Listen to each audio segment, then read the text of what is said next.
बीते हुए कल के बारे में जो कहानी हमसे बताई गई थी, अगर उसमें सच्चाई है तो आज के वर्तमान में फिर से दोहराए क्यों नहीं जाते हैं। जिस कल के बारे में हमने सुना था, जिस घटनाओं के बारे में हमने सुना था, क्या वो हकीकत में घटी हुई घटना थी या फिर एक कहानी थी। अगर वो घटना थी तो आज वो घटना क्यों नहीं घटती है। अगर वो कहानी है तो बिल्कुल सच है आज की हमारी जो वर्तमान है कि जिस कल के बारे में हमने सुना था वो सिर्फ एक कहानी रह चुकी है।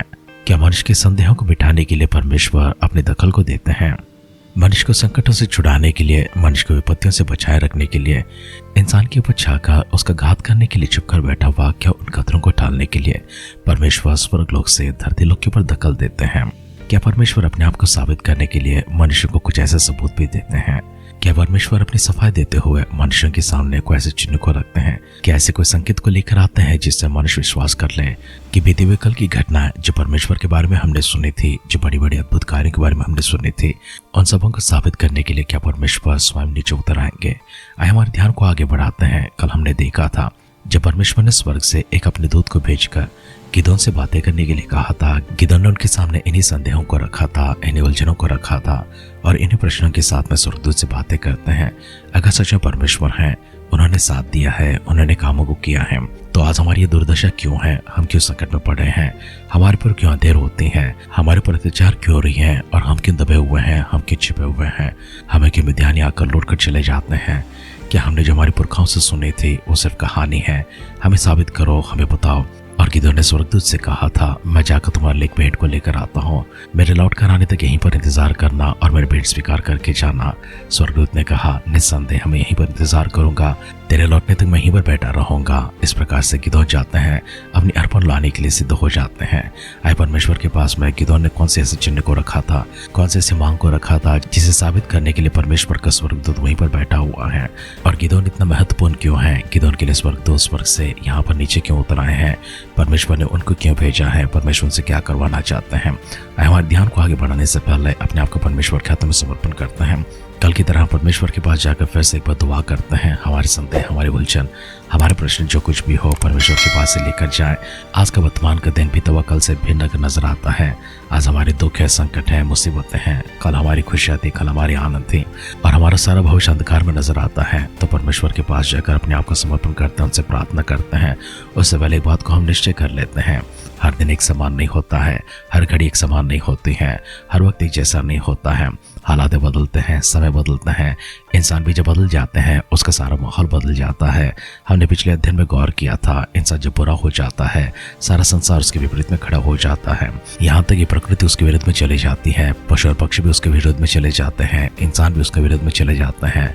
और बुराई को देखकर जो चुप नहीं बैठ सकता है वो परमेश्वर भी अपने आप को उस मनुष्य दूर कर लेते हैं।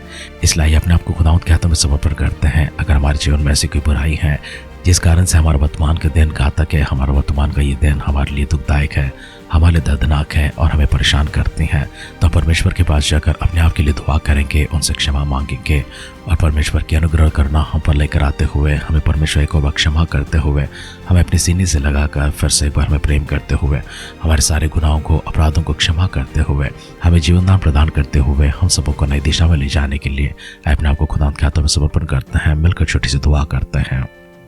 हम पर अनुग्रह दिखाने वाले हमारे स्वर्गीय पिता परमेश्वर, हम आपकी स्तुति करते हैं, हम आपकी प्रशंसा करते हैं।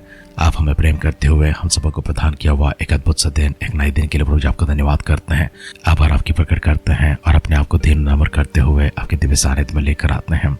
कृपा दृष्टि परमेश्वर आपकी हमेशा हमारे ऊपर ऐसी बरकरार रहे। आपकी अनुग्रह पर दृष्टि परमेश्वर हमेशा हमारे इर्द गिर्द प्रभु जी मंडराते रहे। आपकी स्वर्गदूत प्रभु जी हमें सुरक्षा देते रहे। आपकी आत्मिक अगुवाई में प्रभु जी हमें चलाते रहे। आपके वचनों के माध्यम से प्रभु जी हमसे बातें करते रहे।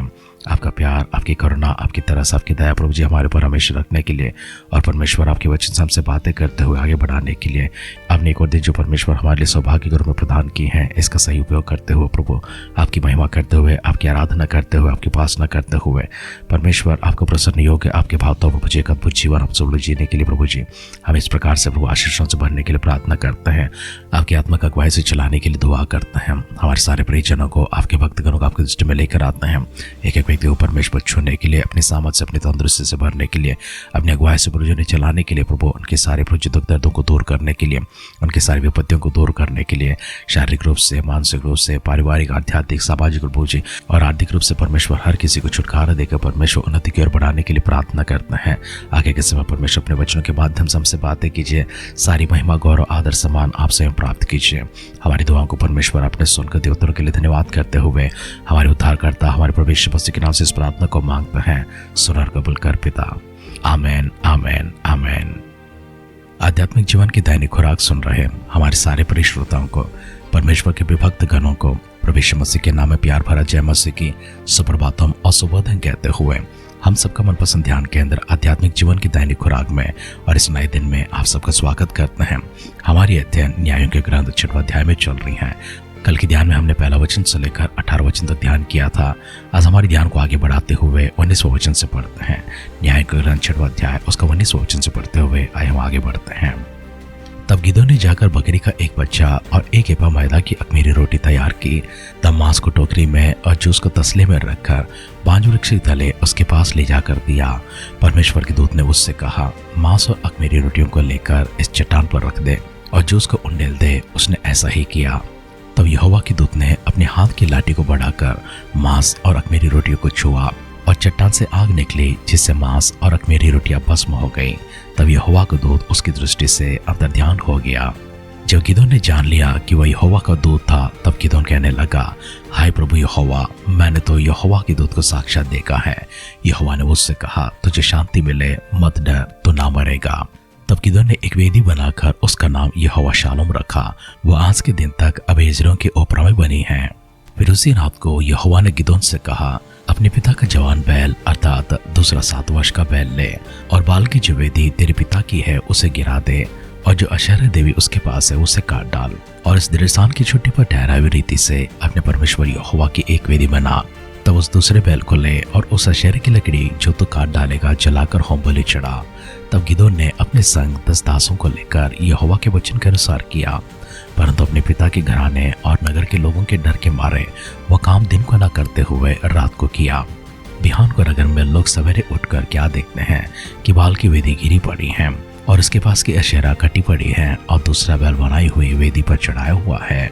तभी आपस में कहने लगे, ये काम किसने किया? और पूछपाछ और ढूंढान करके वे कहने लगे कि यह योआश के पुत्र गिदोन का काम है। तब नगर के मनुष्य ने योआश से कहा, अपने पुत्र को बाहर लिया कि वह मार डाला जाए, क्योंकि उसने बाल की वेदी को गिरा दिया है और इसके पास की अशेरा को भी काट डाला है। योआश ने उन सबों से जो उसके सामने खड़े हुए थे कहा, क्या तुम बाल के लिए वाद विवाद करोगे? क्या तुम उसको बचाओगे? जो कोई उसके लिए वाद विवाद करेगा वह मार डाला जाएगा। बिहान तक ठहरे रहो। तब तक यदि वह परमेश्वर हो तो जिसने उसकी वेदी गिराई है उससे वह आप ही अपना वाद विवाद करे। इसलिए उस दिन गिदोन का नाम यह कहकर यरूबाल रखा गया कि इसने जो बाल की वेदी गिराई है तो इस पर बाल आप वाद विवाद कर ले। इसके बाद सब मिद्यानी और अमालेकी और पूर्वी इकट्ठे हुए और पान आकर इजराइल की तराई में डेरे डाले। तब यहोवा का आत्मा गिदोन में समाया और उसने नरसिंगा फूंका। तब अबीएजेरी उसे सुनने के लिए इकट्ठे हुए। फिर उसने अपने कुल मनुष्य के पास अपने दूतों को भेजे और वे भी उसके समीप इकट्ठे हुए और उसने अशेर, जबूलून और नप्ताली के पास भी दूत भेजे। तब वे भी उससे मिलने के लिए चले आए। तब गिदोन ने परमेश्वर से कहा, यदि तो अपने वचन के अनुसार इसराइल को मेरे हाथ में छुड़ाएगा तो सुन, मैं एक पेड़ की ऊन खलिहान में रखूंगा और यदि ओस केवल उस ऊन पर पड़े और उसे छोड़ सारी भूमि सूखी रह जाए तो मैं जान लूंगा कि तो अपने वचन के अनुसार इसराइलों को मेरे द्वारा छुड़ाएगा। और ऐसा ही हुआ। इसलिए जब उसने बिहान को सवेरे उठकर उसमें से ओस निचोड़ी तब एक कटोरा भर गया। फिर गिदोन ने परमेश्वर से कहा, यदि मैं एक बार फिर कहूँ तो तेरा क्रोध मुझ पर ना भड़के। मैं इस ऊन से एक और बात तेरी परीक्षा करूं, अर्थात केवल ऊन ही सूखा रहे और सारी भूमि पर ओस पड़े।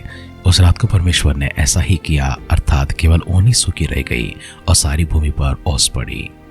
न्यायों के ग्रंथ 6वां अध्याय का 19वां वचन से लेकर अंतिम वचन तक हमने पढ़कर सुना है। इस अध्ययन के इन भागों को सरल रीति से आपको समझाने के लिए हम इन वचनों को विभाजित करते हुए आपके सामने रखते हैं।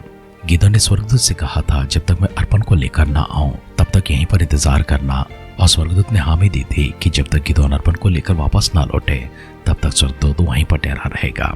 गिदोन वापस लौटते हैं। एक बकरी का बच्चा और उसका मांस को बनाकर और कुछ अख़मीरी रोटियों को ले आते हैं। स्वर्गदूत ने कहा, उसे चट्टान पर रख देना।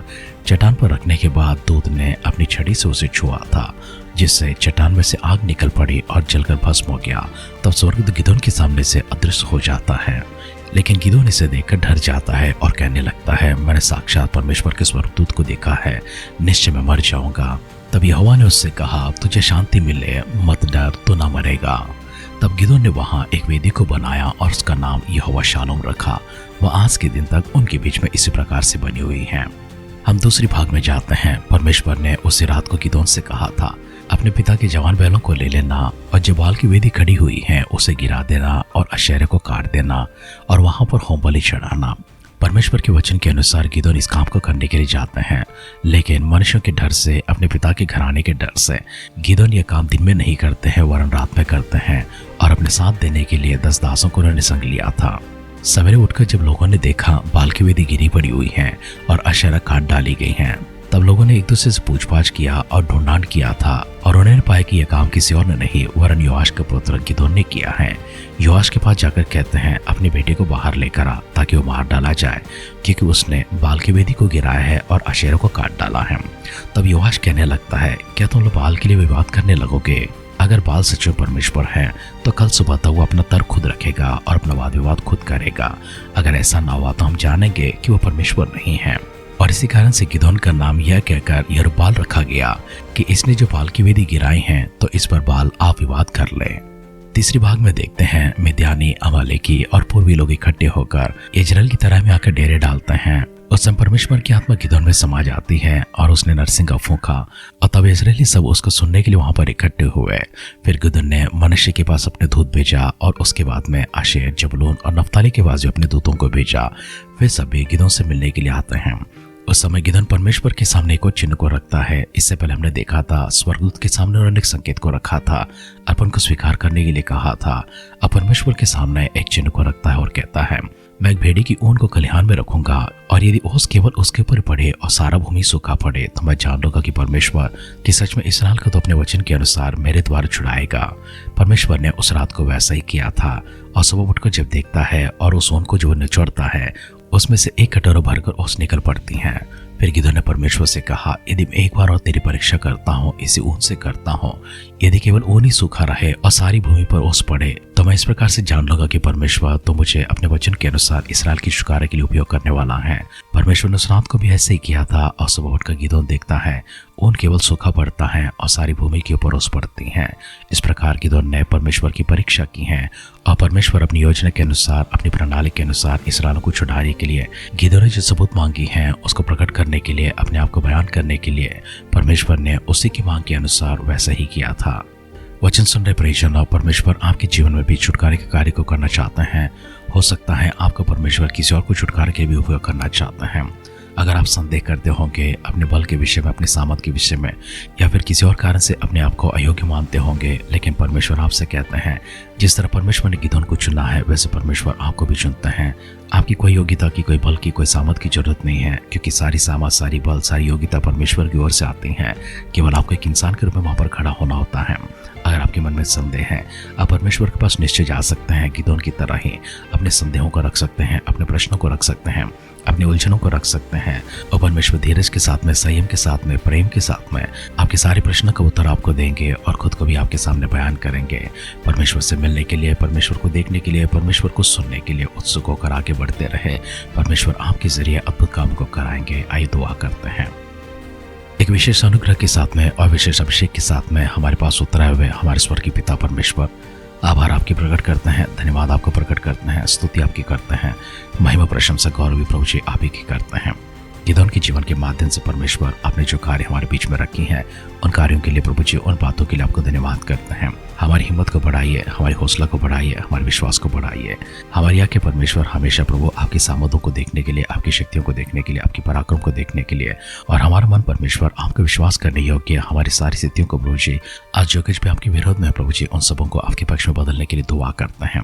हमारी आध्यात्मिक प्रभु जी आंखों को खोलते हुए, विश्वास में आगे बढ़ाते हुए, आप पर प्रभु जी निर्भर होकर, आप पर भरोसा रखते हुए, हमारे आगे के प्रभु जी संघर्ष में, संग्रामों में, हर प्रकार के युद्ध में, हर प्रकार लड़ाई में परमेश्वर, हर प्रकार की चुनौतियों में केवल आपकी मदद को लेकर प्रभु जी आगे बढ़ते हुए, हम पूरी तरह से प्रभु आपके पर निर्भर होने के लिए हम सबों को परमेश्वर ऐसी नम्रता से भरी प्रभु जी एक स्वभाव को और जीवन को प्रदान करने के लिए आपसे प्रार्थना करते हैं। हमारे सारे परिजनों को फिर से एक बार आपकी दृष्टि में लेकर आते हैं। हम सबको संभाले रखिए। प्रभु यीशु मसीह की बादलों के आगमन विलंब होती है प्रभु, कल सुबह फिर से एक बार हम सब लोग मिलकर आपकी स्तुति करने, आराधना करने, आपकी महिमा करने के लिए सजों की संख्या में हम सबको संभाले रखने के लिए दुआ करते हैं।